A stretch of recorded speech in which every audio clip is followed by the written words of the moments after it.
皆さんどうも、空軍担当の白霊霊夢よ。同じく兵装システム士官、県海兵隊担当、霧雨マリサだ。くっそ長い肩書きだな。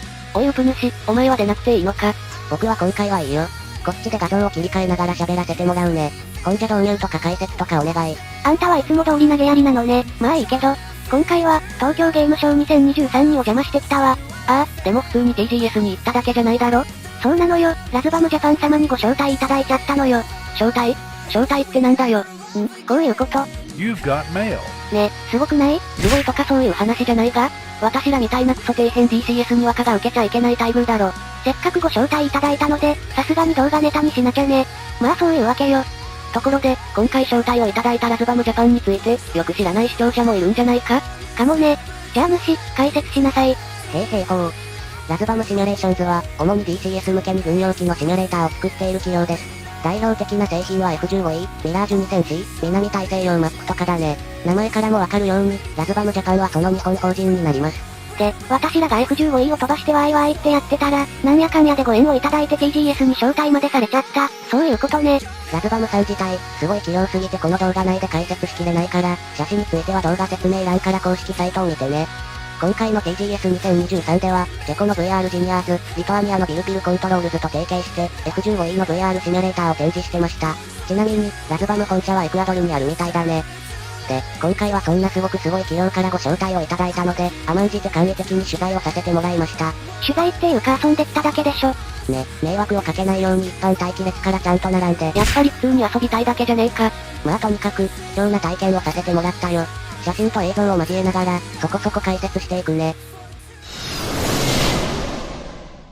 すげえ人数だな、まるで人の海だぜ。今年の TGS 来場者は延べ24万人、出展企業は過去最多の787社らしいね。幕張メッセの全ホールを丸々使って開催してるみたい。ラズバムブースは、AR、VR コーナーの一角にありました。こっちもこっちですごい人数ね。こちらがラズバムブースです。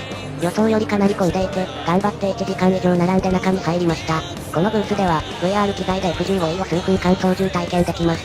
ポータブルトレーニングシミュレーターキット、という名の通り、簡単に持ち運んで展開できる構造になっているみたいです。シートなどを折りたたんで、スーツケースのような箱に格納できるようになっています。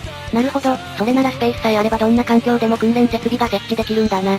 VR ゴーグルは VR ジニアーズ製の X スタール 3VR です。片目ずつ 4K の解像度を持ち、合わせると 8K になるというとんでもない化け物です。ウプ主が実際に操縦している映像がこちらになります。この設備、4月にオランダで行われた軍向けの展示会、IG2AC で展示されてたものらしいです。TGS の軍向けバージョン的なイベントだね。ゲームコンソールというよりは、本当に軍隊向けの訓練設備なのね。それが TGS で展示されてるの、いろんな意味ですごいな。これはフリークライトミッションで、自由に飛び回ったり、そこら辺の目標にミサイルをぶっ放したりできるミッションだね。他のミッションもあったけど、出番なしで終わっちゃったとかなんとか。悲しすぎるだろ。ちなみにこのシミュレーターセット、いくらするか気にならない？そりゃあもちろん、気になるわよ。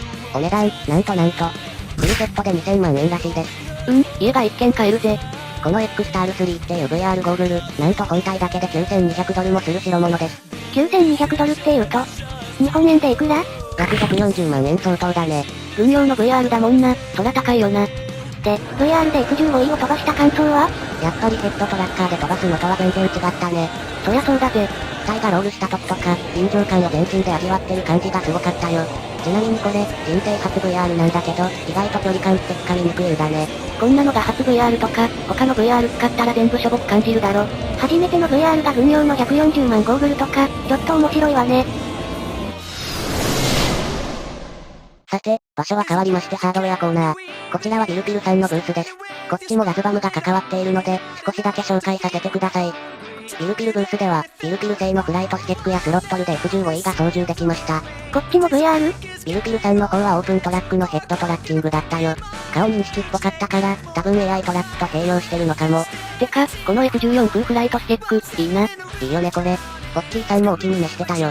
あ、ポッキーさんと言ってたのね。